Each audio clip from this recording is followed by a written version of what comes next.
I was among those who really didn't see any path for the Liberals in the next election a few months ago. I thought, if they could get to 100 seats, that would be a miraculous effort. And then Trump came along and made his 51st state threats and really just completely changed everything. It was so obvious in this race that Carney is the only guy that makes them potentially competitive with Poilievre. You saw that with poll after poll where there would be like a 6 or 7 point bump in theoretical liberal fortunes with Carney as leader. So, liberals gravitating towards the biggest winner is not a big surprise. The polls right now are telling just a fascinating story. Leger had a poll that came out today saying basically it's a dead heat between him and Poilievre. Ecos had a poll that Frank Graves put out, apparently had the liberals up like 48-31, which that feels like an outlier.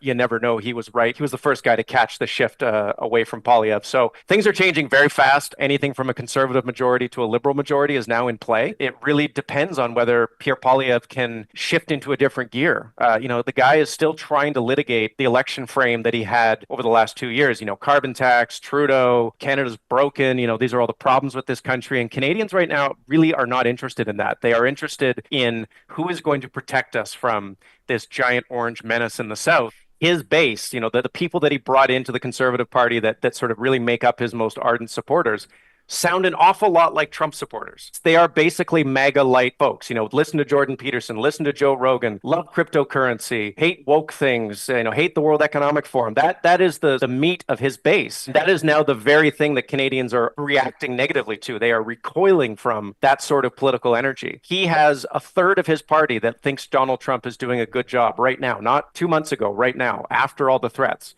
They still think he's doing a good job. But Canadians overall, 80% think Trump's doing a bad job. So that is where the election, I think, is going to fall. He has to find a way to criticize Trump without putting off his pro-Trump supporters. And I don't know how he does that. Like, that is an incredibly elegant political move to pull off.